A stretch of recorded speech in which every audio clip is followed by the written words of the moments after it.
Salam adırlı vatandaşlar, salam mehriman iyilleşler, salam Saparağa, hoş geldiniz. Salam, oğlunur. İyileşler salam. Oğumusunuz oğlunur. Hoş şükür, boğuy. Özünüz ne edin? Haratıra büyük mançırga çağırıp dursun sağ ol. Ha, O ne mara durun edeli. Bugün biz öz Türkmenistanımız var adı, gurun ederiz. Önkülörüm öz Türkmenistanımız var dedik ya başka Türkmenistan var dedik mi? Ha, Yok, menini köplenç halmara bilen Rusya, Ukrayna var adı, gurun Ha, ederiz. Daşırurtlar var adı. Bugün şöyle. orta kadimi Türkmenin öz tarihimiz var adı, gurun etsek diye. Hemen bir üstüne deyip geçtik. Bir aşağıntıda bırak kayıtmalı zatlar var. Yine biz tarihten bilişimiz yani öňler internet medyalar bolmansoň hiç zat bilemiz o kini öňkü sapar ikimiz sapara gurrun edemide de şu Göktepe barady. Aýdyp geçipdik de Göktepe uruşy barady. Şu Ruslaryň ekspedisiýasy barady. Oňa şu wagtky SVO diýişýäli ekspedisiýa diýip at berilipdir aslynda. Hakykati agtarsaň baswalyjylyk bir niyet bilen gelinne. Adamy kırmak, öldürmek, o boyun bolmasa kellesini kesmek, şey dip öz şo ýerleriniň, şo milletleriň topragyny almak zorluk bilen eden etdilik. Bunun adyny ekspedisiýa diýip adlandyrylýar. Aslynda ekspedisiýa diýip ol ýazan kitaplarına şey diýip ýazýarlar. Aslynda ekspedisiýa sözi bir ýere gidilen jetmek, ya bir zat öwrenmek, atış etmek diýen ýaly many bermeli. Bulun dilini SVO diýişýäli, spesialna operasiýa diýýärdi. Häzirki şo wagt oňa ekspedisiýa diýip at goýupdyrlar. Häzirki baswalçylykly ýürüýüşlerine bolsa birazjyk современный modernleşdirip spesialna operasiýa diýip aýdýarlar. Ine şo döwürki ýanky 19-njy asyrlaryň ortalarından başlaýardy. Bularyň şu ekspedisiýasy Orta Aziýany basyp almak niýeti. Gara pikir, 1965-nji ýyllardan başlaýar şeylere. gara pikir, gara niýet bilen basyp aljylykly ýanky pikirler, niýetler bilen ýürüýte planlaşdyryp, kitaplar ýazyp, kartalar çyzyp, nirelerde nämeler we öwrenip tebigatyny, howasynyň ysy klimatlaryny, yaşayan milletlerinin işleyen yani günlük ediyen kazançları näili yollar bilen maşgalasyny ekleýän, nämelerini ekleýän, balyk bilenmi, balykçylyk bilenmi ya ekrançylyk bilenmi şu zatlara çenni öwrenip Dep desturlarda çende o. o yerasty, yerüstü nirakda howanyň şemalrak ýeri, nirakda ısrak ýeri, sowurak ýerine çenni öwrenip yerli milletlerden hem yani olaryň çölüň içi bilen ýöremek üçin bir transport gerekdir şöyle urdu. Oňa derem diýerler ulanypdyrlar. Maslahat edilen bolmaly. Diýerler ulansak 7 günläp diýerler suwam içmän iýmänem oňup bilýär diýen şolar ýaly bir çydamly bir ulag gerek bolupdyr da şöyle urdu. Ol ýanky bir mangyşlakdan beýlek bir näme getmek üçin ýanky beýlek bir yerli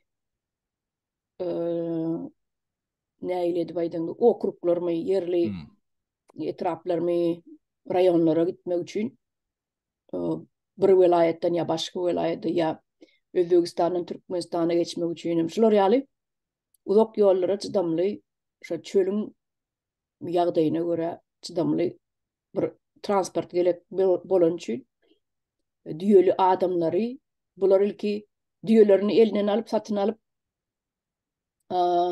ulansalar başarjak däller.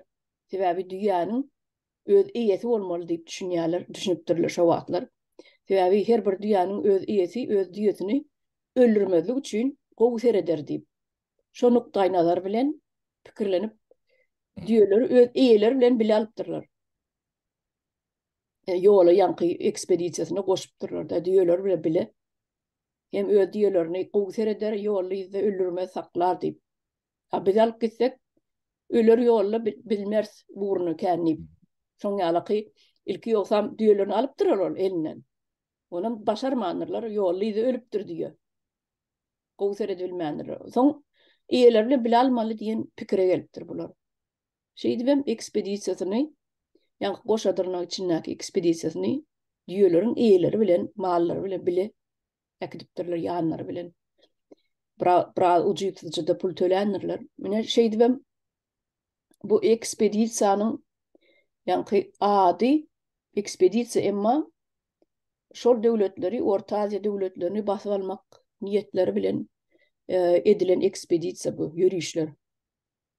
Inni şol Türkmenistana gelsek, Göktepe ýa-ni Söwüşine gelsek, 1881-nji ýylda bolup geçen wakalar ýöne onuň Buhara emirligini, Xiwa hanlygyny zorluk bilen basyp alypdyrlar. Emma şo ýa-ni taryhy ýazgylary seredemizde o ýerde özbek milletleriniň kän bir bölüm bolan soň tire taýpy bir dagnyk bolan soň belli bir agzy birlik ýa bir goşuny goşun başysy bolman soň bulary derbi dagyn etmek aňsadyrak ýeňilrak gelipdir de ruslary. Ýöne Türkmenistana gelenne türkmenler birazajyk gaýdugysyz bolan soň gaýtugul bermäni başarypdyrlar. Şonu bir daşarurt Angliýanyň bir gazet jurnallaryny ruslary tanqidi kritika hökmünde de ýazypdyrlar. Bir tireden ýeňilli ruslar diýip. Ana Türkmen bir tiretini ýeňilli diýen. Ha, o Türkmeniň bir tiresinden ýeňilli bular diýip ýazypdyrlar. Dany şol bulara birazajyk neme beripdir. Ýa-ni trigger diýen ýaly. Ondan soň bular 3-4 ýyllap täzeden goşun ýygnap, berk köp sanly goşun ýygnap, täzeden çoluş etmäge taýýarlyk görýärler. Onuň şol taýýarlygyda ilki birini belliýärler, ola bir kesel bolup ölýär, bir kilin içinde alyp çykyp bilmeýär, ýetişmeýär. Ondan soň şo Skobelew şonu belliýärler. Kän bir taryhçy bolmamsaň men saparaga şeýlerak etip aýdyp bereýin. Men hem taryhçy däl, ýöne şo Skobelew diýilýän tanýat o bizim. Atalarymyz öldüren onu ýatdan çykaryp bolanok. Ana şol saparaga şo Skobelew inni bizim ata-babalarymyzy gyran adam Skobelew. Ýöne men käbir blogerler diýip aýdaýyn, ýa jurnalistler diýip aýdaýyn, bir üstünden düşemde bir kelmeneniň Skobelew barada gurrun berenlerini öp gurrun berdiler de. Men şona aýdýan hayran galýar. Sen ata-babaň öldürmedim olar. Ene şo Skobelew diýär tikigi Tatyana diýip ýa-ni bir kiçijek gyzy 3 ýaşly gyzy çagy ýa-ni alypdyr, gyýlyk edip özüne öz adyna geçiripdir. Okudyp. Tatyana Tikinskaya diýip o bar. O ana şonu arşa çykarýar da, ene şoň edenetdilik. Ol sen bar şonu alypdyr, türkmene görkezip edebiýat nemeýe diýerler da taryhlarda ene şo tikigi Tatyanany adam etdi, universitede okutdy, plan alym bolup ýetişdi, eýle diýip bu edermen ulakan bir iş eden ýaly edip o taýda näçe müň sany çaga eýesi atasyz enesiz galdy. Bu hakdaýdan oklar. Näçe bir piwne adamlaryň gany döküldi, kelleleri kesildi. O zatlar aýdan oklar. Nämemişin Skobelew şu jagada gyýdy halat edip äkidipdir, orsiýada okudypdyr. Okutman geçtin şol. Okutmadyk bolsa gowur, gelmedik bolsa gowur. Çagalar ýetim galmazdy. Ene ataly ösürdüler. Mine abide bune orflar gelen soň demir ýol çekip berdi diýe. Sen demir ýol sen ata-babaň üçin çekip bermedi olar. Sen eşek ýaly işledip, senin yer asty balyklaryň şu wagon ortada daşamak üçin çekip berdi. Demir ýol. Paghta çekmek için, paghta taşamak için. Yung, palta, yüpek, O samolyotlu daşalan ok da şerap, Moskva dip Aşkvat Moskva dip demir yol vardı. Yerlerim var o. Hiç kim ayıran o demir yol. Yönü Soyuz neme Soyuz yıkılandan son o Aşkvat Moskva poydu yatırdılar. Bar edilen dat yönü demir yollar duruşuna dur. Hani täzen yine de katnap başlaptır deyip okudum bir yerde. Her ayda 50-60 sapar dağılmay gidip geliyen eken. Her ayda del. Yanlıştım öydüyen. Şol SVO başlalı beri her yığılaşıptır. O şey diyorlar. her ayda yığdan katnayan eken. Eşelon eşelon poydular. Yani vagon. Deme Oğul Nur ne 1991 biz kararsızlığa çıktık diyen bir neme hadise oldu diyeyim ne bunu. O, o ne sonra bizim tarihimizi yani arşivlerimizi açıp halka tarih yeterli yetmeli de.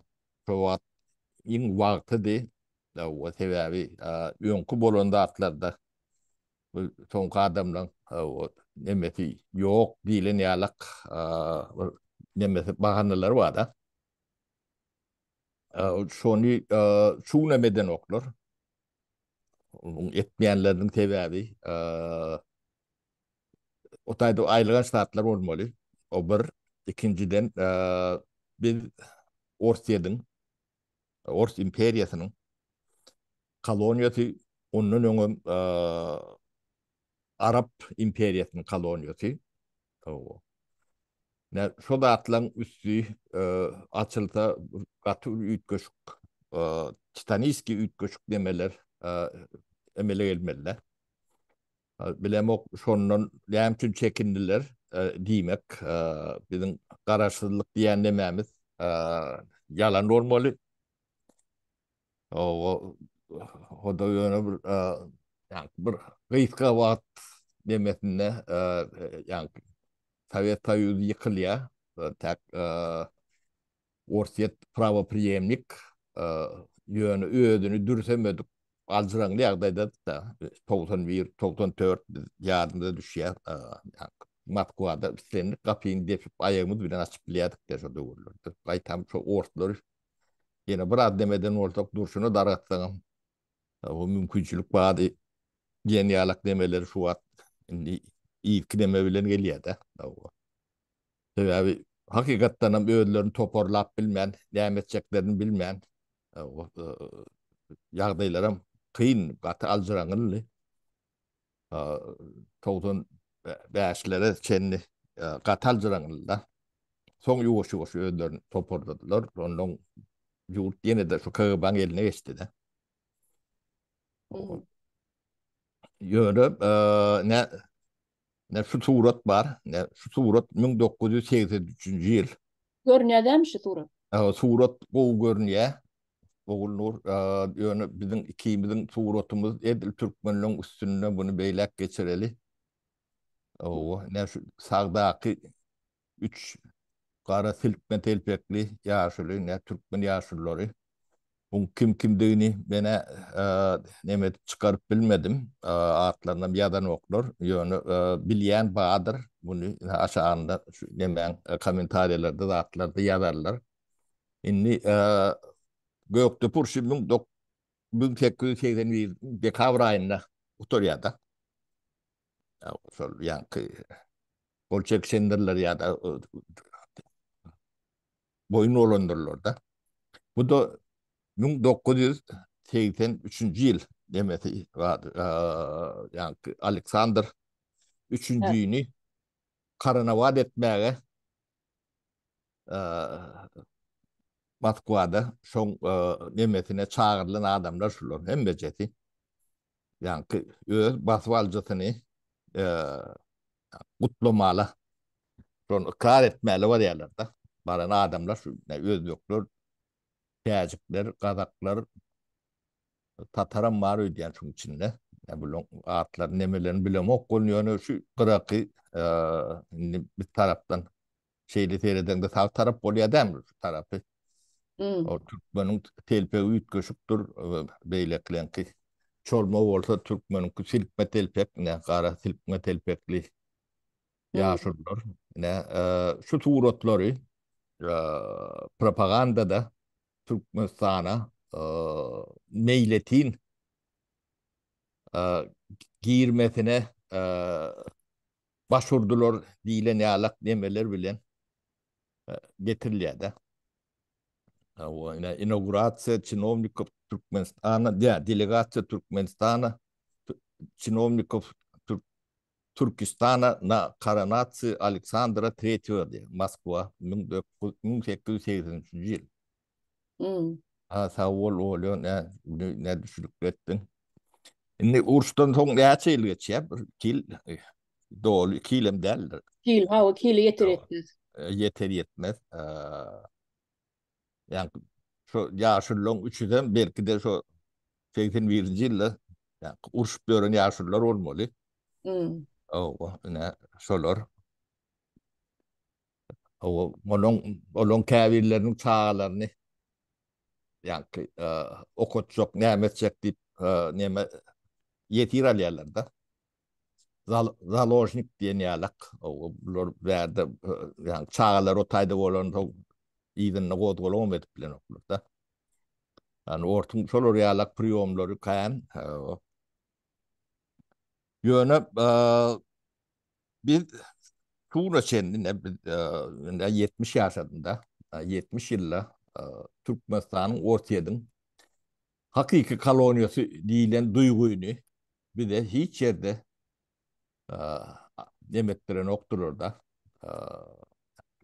yemeğimde talan noktur. Şundan bir de koruyadılar diysen ama oluyor.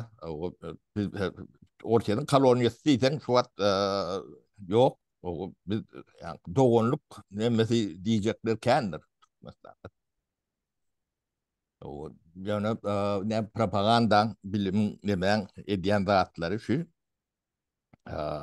bir deyip hakikaten basvallar yaki bizler yakli ortadı yani Kavkadi ortadı yani ödem bir şolong hakiki kolonyası ödem şun güneşenden kolonyası şolong tesirin aşağındaki neme bunu bizim yani ortadaki toydaşlarımız yani devletin başına akılar bunu o yani halktan biraz gizli neme diyorlar saklayalar o, açık aydık bilen okulur tabi abi olurum şolong oturtmaları dığını şu atlan öyle suvu dediye de yani lüstratsa geçilmedik e, regionlarda diyenin on Mersi Respublika olsa şolong 13'ünde 12'sinde lüstratsa geçirilen o geçirilmese kanalyan sistema devam ediyor demektir. Ne ona ben suutnama hükmünde or kabirdatları düşündürecek olayında ne bizim bilim sistemamız vardır. Düğünle yaşlar kemiğine onun sohbet ikisi katı koyu temani ya büyük bir temani hay sebep bilen kaldırdılar. O yine şu tema yani Türkmenistan'da yukarı bilimin derecesini gödüğünü terdiler de. Yine şu yağda kendi adım üstüne çendir. Katı kendi adım. Şu yağda Türkmen milletinin bolmasını ya yok olmasını bir yerik getirendir. Şu at Türkmen'in millet bolmasından bolmamazlığı has kolay nemeye geldi. Derece diysen yanlış olmaz. Bilimde birinciden şahsiyeti öldürýärler. Yani şahsiyetsiz yani bir kişiliği bozuk adam diýmek nämedigini indi adamlar düşünýärken ýa-ni bir adamın kişiliği olmasa näýilek bolýar? Kemi neme oğul kişiliği olmasa yani bu iki ayaklı gezip gören bir canlıdır. Gözü vardır, nemesi vardır. Yani, yani düşünüp bilen son adam bolýandyr. Şonu yani şu zatlardan uzaklaşdyrýan zatlar da kişiliği bozuk. Türkmenin kişiliğini katı bozdular. Yönü mönüdü derler. Yani şol oku nemesinden bir bilimli, memeli, kişilikli ya da milli duygulu bir adam çıkması mümkün değil. Bilmediği alaklı adam değil. Yani bizim millet bu zatların hem becerisini yani bilmedim. O bozukluğun derecesi katı güçlü, çungur olmalı. Taşından seyredip bir öyle yoktuğunu geliyor da. Ne oluyor? Ne? Eşten vadımızda ne kim şu vaat tema vardı gurune de otuyorsa. Sebebi ol yeke yani Türkmenin bolmazlığım bir kaptalı ol hem adına tesir ediyor da. İktisadiyetine de. İktisadiyetin yani yokluğu, bolmazlığı, bolmazlıkluğunu tuğut eden dağıtlan biri. Bir. İkinci yani Türkmenistan ne, devlet diyorlar da. Okey, biz devlet diyelim. On kuruluşları var. Ne, devlet milli kovtuluk ministerliği diyelim ya komite diyelim ya o. Sonra ya bir kuruluşu vardır Türkmen'in. Şimdi şu mesele yani bilim meselesi yağdayı şu bilim meselesinin şun ku yağdayı o da bu şun kom derler. Yani 30 yıldan beri şeyle yani 2-3 nesil dayanılan o, o nesil dayanmak demek geleceğini yok etmek bile desen zaten o sen şunki yetiştiren neslin ertir öğretiyor diye de iqtisadiyetin öyle diye sen kovupsuzluğun öyle diye hem bedadın şoları öyle son cahil etsen onu iyiydi şu cahiller iyini yetiştiriyorlar böyünden ümmetler cahil etip şeydik diye de şimdi şunu görmeyen kovupsuzluk milli kovupsuzluk deyilen kuruluşun Türkmenin milli kovupsuzluğunu korumayanlarının suutnaması şu oluyor. Yani Türkmenistan'ın milli kovupsuzluk demesi Türkmen'inki değildir. Yani şu yönkü eğilerinkidir. Onu nerede kaldı bilen sonra olur. İllüstratı geçmeden galiya. Sen kağıbanı ayırmadık kursan. Kağıba da bu at yani körök sen eyyani yani imperiyanı yöretip burada. Şu mafya şu at yani ortaya yöretip yürü. Şolun eline. O yaka Putin duruyor diye yok. O kollektif Putin. O tayda Putin yaka ne del. Berde de şol ne. Yani başka yerlerden düşman gönderiyor. Şolun düşmanı yani içinde dığını onun bir yolları bilen gidliyorlar da ya da halkın ünsünü başka yerik neme diyorlar. O şolun Türkmen kagabasının halk düşmanı deyip bilen adamların hem becerisi 100% tersine olmalı. Ve yani şu edilen zattan netice çıkarmayan bir kuruluş Türkmen behvi için işlep bilir mi? Mümkün değil. Yani,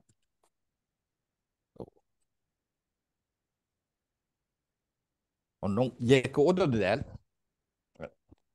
Gariplik, işsizlik, iktisadi çökme. Yani nemeden eliyor. Başka nemeden ne?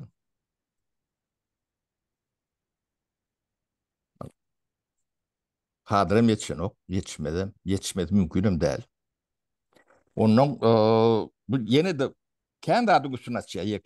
Ağlayan demelemizim değil. O bir yönü yardımda düşününü ekspromptum paylanman ne diyese. Aydıp beremizde de bu EPT'li dağıtlar vardır. Türkmen Milli Bilim Sistemi Floryalak oldu. O diýmek bu kaptalyna yine de bir kısanak bilim demesi bolmalla. Sebäbi imperiya sömürmek üçin inton adam yetiştirmeli. Yani öz adamsını yetiştirmeli. Onun başka sömürme niyeti bar demelerim şeyle nemetmeli. Yani biz kendi gurrun edindir. Yani şu yani Ors mektepleri, yani Türkmen mekteplerinden güçlü ya da Türkmen Türk mektebi, Türkmen mektebinden güçlü deyip kendi ağlak geçtik de yonkun emelimizde. Onun sebebi vardır. Ne? Türkmen öz kadrına şey deyip yetiştiriyor. Yani kişiliksiz, korku, ürkü, bilgisiz, o, nadan, hakik nadan yetiştiriyor da. Yani, cahil fabrikaya alak fabrik olun. Baştan, sadikten, yatırılan başlıyor. Yani, iyilerle vermeli. Şutay şunun demesini üpçün ediyen demelen yüzüne pasportuna seyreden de Türkmen yadılandır hepsi. Ne şu suratta görüyen nemelemizin nevereleri şolar. Şolar kahramanam olsa, neme de olsa. Ne güçle hizmet etmeli. Diyen deme bilen gidiye kulatlar. No, doğru. Ayrıca statlar yönü bunu biz görmeli. Neticesinin ne vereceğini düşünmeli. Sebebi yani bilim meselesi var da. Ben şu güyücü hizmet edip biraz kazanç ederiz. Kovu yaşan, bay olun, sağlam yetiştiren neyme der nemeleri bolup bilir adamdan. Yani ullukan yanlışlıktır. Yetiştirip bilmeyen, hiç adam edip bilmeyen sebebi cahil cemiyetin içinde sen çağa, çok içinde oluyor da. Gidecek gelin değil. Ediliyordu. Onun şol adamlara öz yakın giden milletinin bel böyle çağların düşmanı. Diýmelle başka sözüm tapamok ben öyle. No. O ne bizim aydın deyip bilecek katlamız bağ olsa, onun bağlığını da mega şüphem gatul lokan. Şolor öz çağlarının o ganim düşmanı. Şolon çağlarına ediyen yani o da demelerinden yani, gelensizliğinden bir ya da korkukluğundan mı ya da binamuslığından mı ya da kişiliksizliğinden mi sebeplerini ağdap oturmalı on hem beceri giyiriyor son içine. O da seni hala dedin o bir yune çağı sen geleceğin erkek günün neslin sonu sesin çıkarma zayıflar bilen olsam sen yüzüne çağılan yani tüy mü kendin oluyor. Bilemok cezasını ne ile kurduğunu göz önünde getirip bilemok da. Hmm. O milleti yok ediyorlar da. Geleceğini yok ediyorlar. Bundan yana peyda uğrayan bir kısım Türkmen var. O da kendim değil. O biz yani istihbarat diyen dememiz o yani Türkmen'in demesinden bayan adamdan spisanını çıkarıp bölürdü. Şoň içinde ilki 10 ýaşa giýýäniň içinde Türkmeniň sany az, ýarından ama yani birinci, ikinci, beşinci, altıncı yerlere çenli Türkmenim yok. Onu Hı. başka millet. Hı. O. Yani ilk 10'luğun içinde Berdimuhamedovlerin giren o. Ana. De 10 yaşlığın içinde de giren o. O. Yönü şol 10 yaşlığın içinde giren adamla 30 yılda bir yerin adı tutan o. O. Yönü şolun in aşağısı yani 10 yaşın çıkmalarında şon oğurlan oğurlusu yani Türkmenistan'da 30 yıllaki uğurladı, nimetti deyip batılıp yok edilen adamlar var da. Hı. Şolonkudun ben sonra işte kendine. O inni bu atları ne yapıyor ne diyorlar?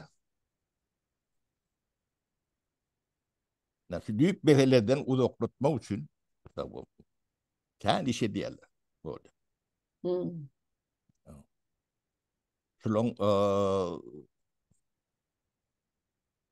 taş kinemelerine teredik koruyan da. O, yani, bu meselelerin tövürünü varan nokta. Demek bu sebebi olmadı. Hı hı. Demek o etaatin emeden sizi katı uzaklaştırıyorlar. Propaganda tam çoğu demek.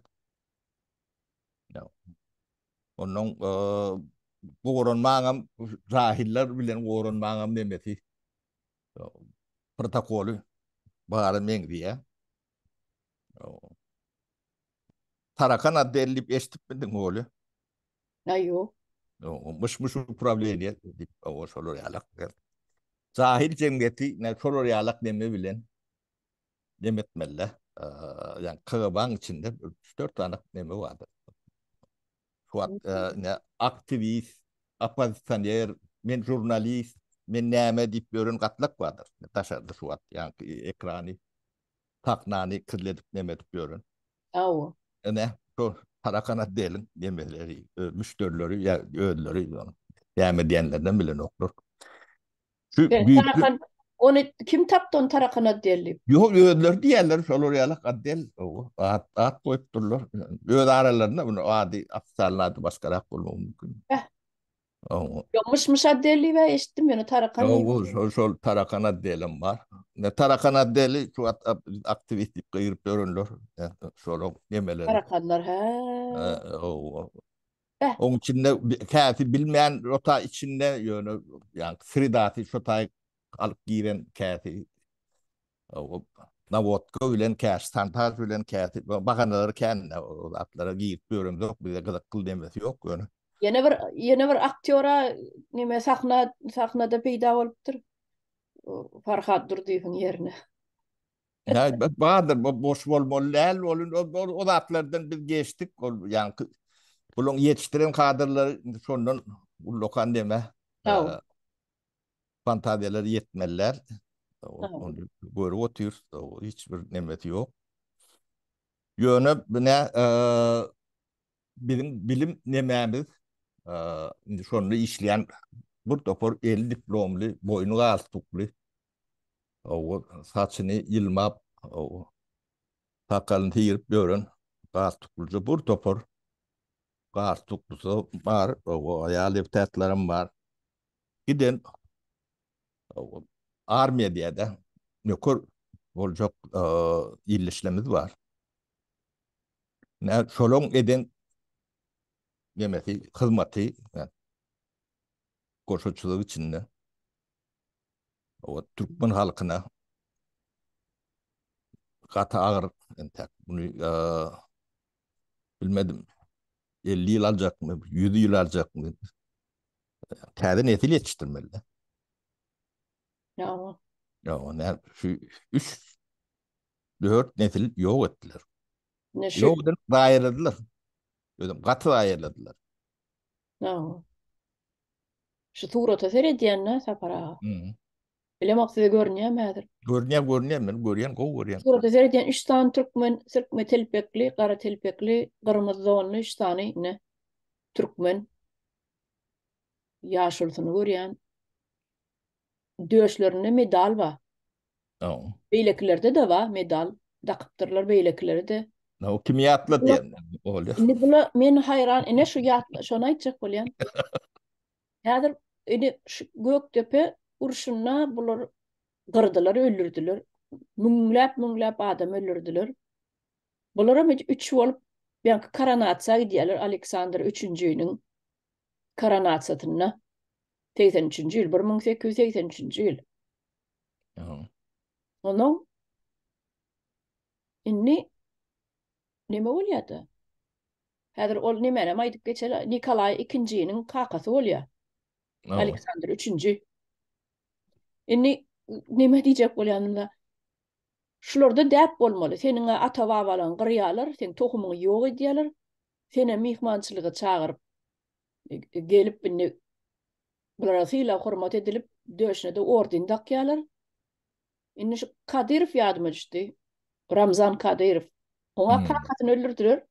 O. Özünem Putin nime çagyryp ýa-ni köşke näme ady? Kremle çagyryp döşüne orden dakdy. Şo bilemok ýadyňyzdamy şo waka? Yadımda. O. Men aýdýan sen kakaň öldürdiler.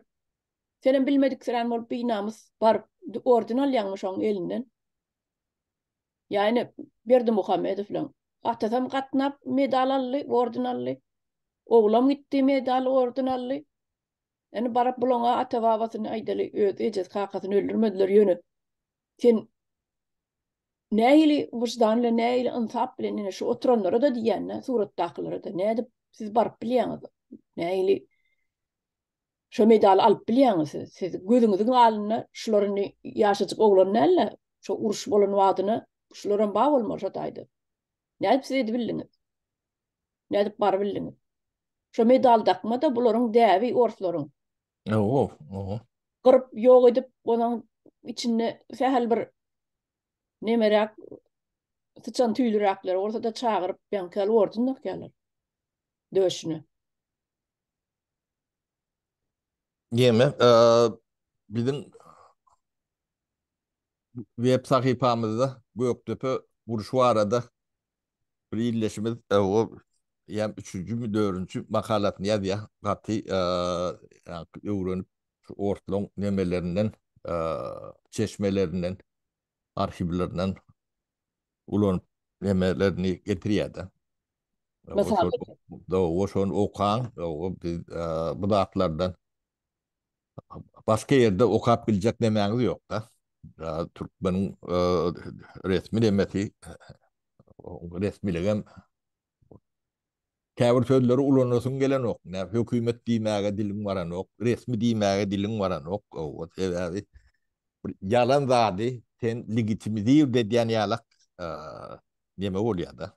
Bunu 30 ýylam şeýdik geldiler. Bu da bir protokoluň bir nemesi, formulasy. O bulun legitim hiç zady ýok.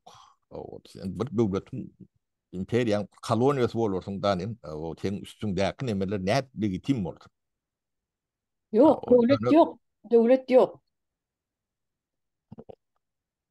Devlet yok, terör topar var. Şolar O şeyle onu ine ortaýadyň öz nemesini açdy şu wagt ýüzüni. yüzünü. Beğenmediğini dünya bilýär. Onu bizim Bavarapyl türkmenlerimiz bilen ok. Neme yeri Sotaý. O ýeke Bavarapylar däl, şu atlary halkdan biraz daşrak saklayanın büyük sebepleri ve şulara hizmet eden adamcıklar var yerli Türkmen nemeleri. Şolar bir beşman pul kazanýarlar. Onun şolun töwüregi.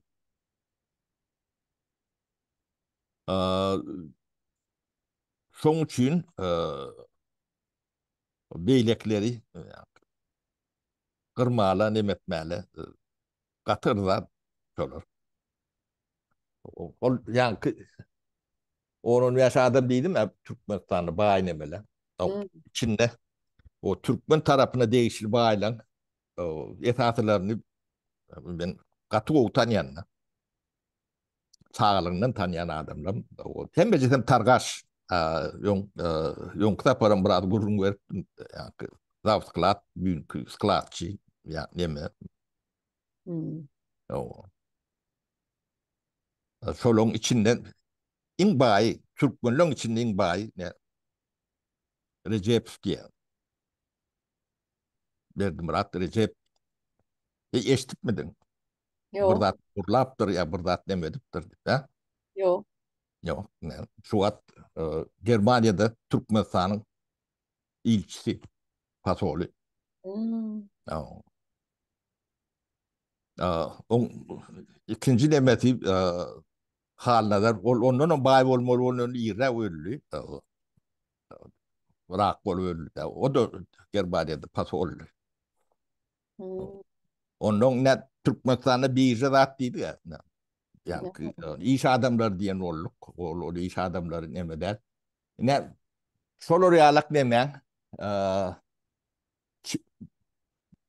doğun anlaşları daş teoriyi o yakınları Türkmenistan'ın e, nimetinde yani bağlarına biitin diyorlar. Biitin deyip atlandırıp bolyan ortam. Türkmenistan tömürüyorlar. Hmm. Onların en bayileri değil. Bayileri yani daşarı yurtlu köpüsü. Ahmet Çalık'tan başla tabancasına çenli. O, bir tane Müslüman net familyelerim var. Ne, Görgü Kutelis deyip eşitip miydin? Hmm. Avstriyalı, Grek, Türkiye'den göçüp baran, ben Koğutanyan, milyarder.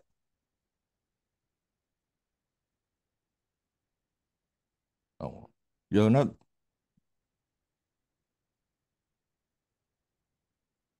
bilmedim, millet olup bilmedik. Ya düşüneceğimiz yetmedi, ya yeten ok, ya da şunun oyunu, yani, vaktinde düşünmedik. Neyme sebebi olan da, yağda ortada. Böyle bundan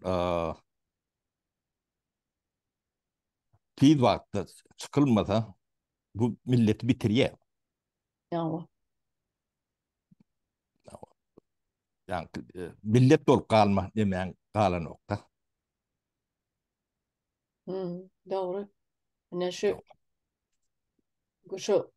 ortların Türkmenistan'a çolan döwürleri basmaç diýädiler de. Kim gaýta ol berip şolara garşy toprağını goranlara Oo, basmaç diýädiler. Basmaç diýip ýok gaýta inni basmaç ýasadylar. Berdi Muhammedow ýaly iniýan gaýdan agzany adamlaryňyz ba? oo. Böyle sömürüp oturanlar.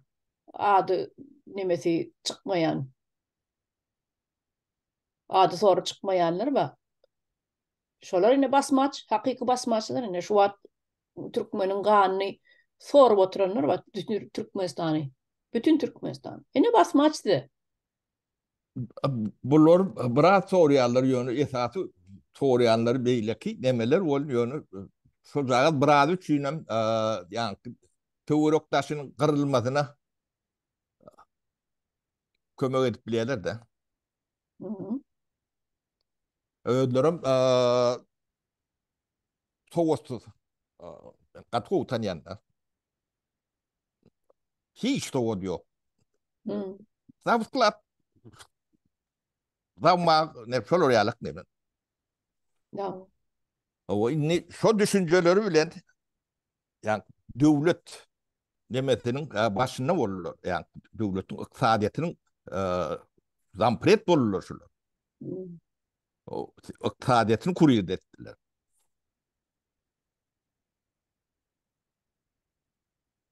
O ne yani şu Türkmenistan şu dereceye yetenin tevatleri sol başka demek değil. Onu şolur yetiştirdiler. Açır toplan yetiştiren adamları. Yani Niterto Targovli yani açır tohum kuruyor dediyen hudoklarının içine giriyordu. O bir. O ikinciden hem yani pul bilen işlemeli. Tayda. Onun şular o iş bilye diyen deme. Ödürüm etaatin emeller bilen katı yakındır. Yani, Marod eme Makarov bilen e, Recep Recep'in ya da Aga Khanov'un baharatından kıl geçenlerdir. Tabii sorular yetiştirdiler de. Yemedi. Doğru.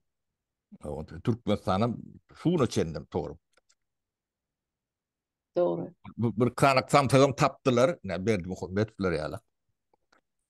Çok onun king içine giren oklar da şöyle yeğenlerim, beyleklerim. Ya hilek deme yani kezap. Yani oğur gidenem mortal. O yönü hem neme de şoloro diye şoloro bilen görüştür ya. Onun küsküryenlerim şolor var. Bu kaptanın. Tamam. Tabii bunları mağdam var la. Bu ağlayan adam yoktur. Ne ben sonun demedi yani. O kaptanın adatlık radiyeti vardır. 200 kilometre nemeti var. Yani parip kapıp kalkıp interview alaymalı yerler de.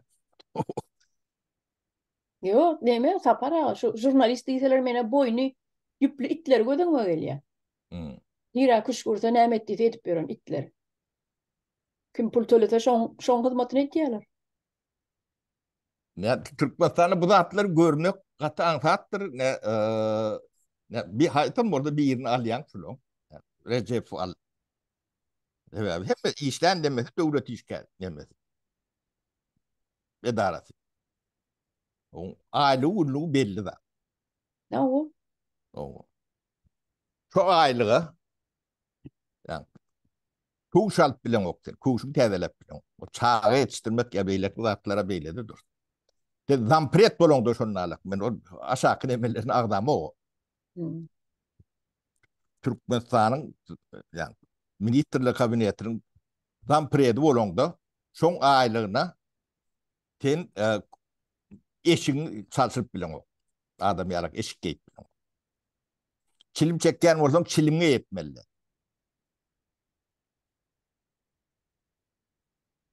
Görüp durun adam. Doğru. Hmm. Görünüp dur. Bu neyimçik görmedik koruyalar. Yemeğini şu taydan başlamalı. O neyimçik bilmedik koruyalar.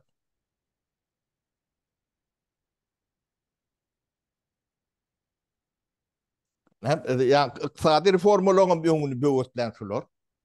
Hmm. Bunlar yung defisit bilen işlep deme. Şu adam payok bilen işleyenler. O ödem şu ne çendi. Yani devlet sövda idareler var.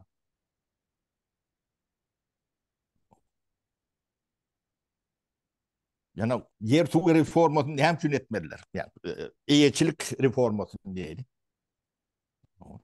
Devletin eğitini diyorlar. Devlet kim eğitinde? Devlet yine suratın anısından aknemelen eğitin eline.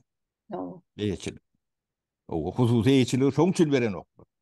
Biz toprağımızın eğiti bolman ne iktisadiyetimizi düzeltip bileriz, ne siyasetimizi, ne hukuksuzluğumuzu, ne başkalarını. O toprağın eğiti bolman Türkmenistan'ın iktisadiyeti bolunu. Halkının iktisadiyeti. Yani oğurluk yerin aşağından çıkıp durun da alıp demet biliyorlar mı? Yani o halka yeten. O halk ilk olarak toprağı eline geçirmeliler. Sondan son sen kolonyal demeden çıkıp öz iktisadiyetini, öz siyasetini, öz sosyal yardayını hep adını sondan son edim düzüp başlap biler. Ya o şolar Sonum kolonyal şu kolonyal neme gelenini şu planlarına barakene halkın elinden yerini almalı. o Elinden yerini almasan bular bak ne dip olan ok dip yazılı. O şu adam eline değerli. Şonun merhem eline del. Yok. O verecek bolsa yani gerek geldiğini yağdaya getirttiler de. O da bilim sistemi de diyor bunu. Yahu. O biz bunu zorlap verecek kolluk gelin. Berme başladı. Hmm. O biz ne için şulara düşman? O şunun yerine gözdük. O yeri halkı verecek. Hmm. O yani Sovyet demesinde de yani sosyalizm, Lenin revolüsyonunda o dayhanları yer verecek deyip o bayrak elinden allık dayhanları verdik ya da o dayhanı da verilen zat yok. O dayhanın yeri var mı ne? Şu an sonra. Yok, yok, yok, yok, yok. Hiç haçan verilmedi. No. Hiç haçan verilmedi dayhana yer. Hiç haçan verilmedi. No. Yöne lozungları o Земля крестьянам şeylen Hmm. şeylik gidiyendir. Yo, yahu yöne şu Hristiyanlar irden gidiyadiler, akşam öýüne gelýärdiler, başga yerlerde işleýärdiler. Öýleriniň yeri ýokdy. Hristiýanyň öýünüň yeri Yok. ýokdy. Şunam yok. Yahu, şuňa çennem ýok. Sebäbi şolaň planyna bar eken.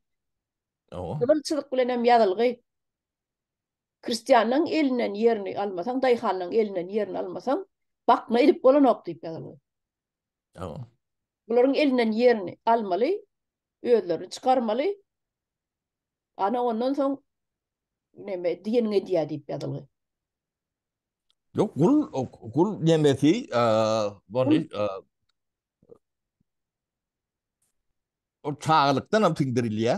Onun yani kul ruhta yetişen ene ata çağlarının floralak nemede yetiştiriyor. Ne Soň diýdi, düğün diýilir, yiğitler yemen yani Türkmen taliplerine kol çektirilen yemen 10 maddasının ağdak geçtiler de. "No, Yani şonu yadan adamları böyle dirliğine yakanda dağıldı da.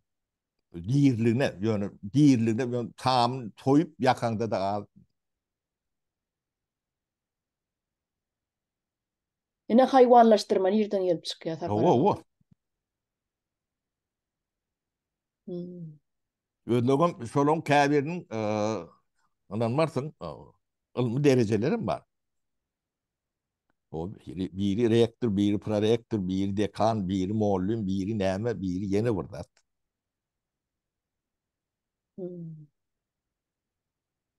Ödüm interneti qadağan ediyor. Çok yemede ödüm gol çektiriyor. Ödüm yani gol çektiriyen adları mail eteyim diye de Hmm. dobrovol gol çek. Zor ödüm çektiriyorlar. O şunu ben devletin hopsuzluğuyla meşgul bolondan şu da atlara düşünmen mi? Ol. Hmm. Ne? Ana ikimiz şunu bir tapar göremizde depetaşımız üç o tülok reaktörler yani de.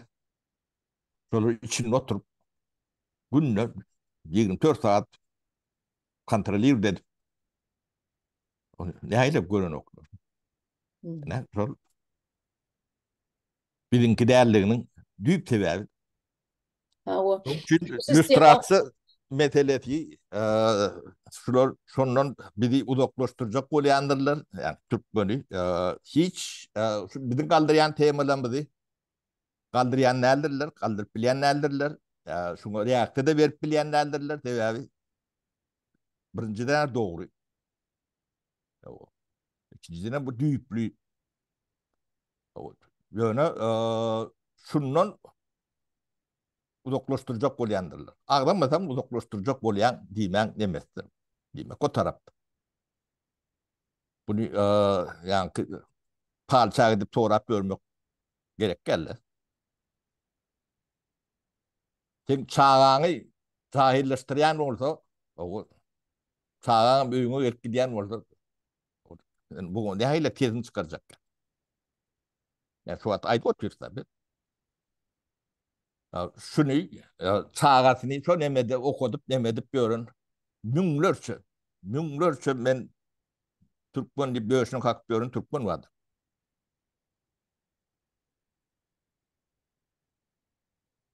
Tetnem çıkaryanlardır.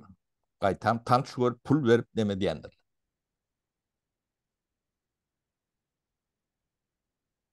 Ondan Türkmenin öyle yetiştiren demeleri şundan laf bolonsan, onun kaptalından şuları şümek bilim sistemini kan kuruyor o şey neme bir kanak neme var deyip ayttı ya. Yani ors hemen yani, o feton yani, Gülönün nemesi vardır.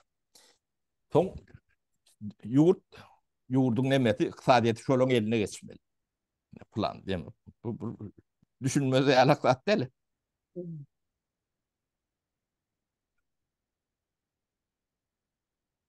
Doğru. Bu da atlar o arada oluyor. Ken gurrun etmeli, düşünmeli, halka düşündürmeli. Bu da atlan ömrü geçmeli.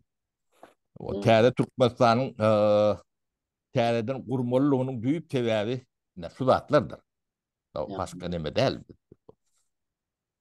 ya, tapara vaktimizden bir saatten geçti. Ha bolya sağ ol.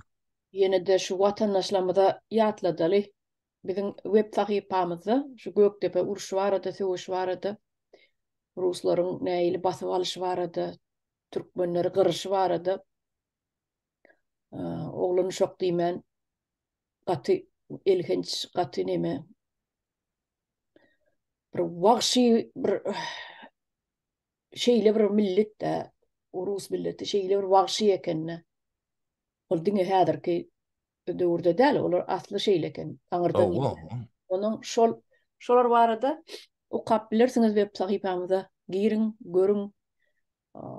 Her türlü temalardan ýazylýan habarlar we esasan emne şu Göktepe uruşy barada göz ýetirersiňiz suratlar. Gadavat demesem ne bakım oloydu nemetmeli. O arada da materyaller Aw. Hmm. O barada da ondan bundan çıkıyor. şolar ýaly watandaşlar onu sapara hoşlaşaýaly. Ha bolya sağ ol. İyileşler sağ olun. Sağlıklı görüşelim. Bolýa sag bolun watandaşlar, ýene görüşýänçek.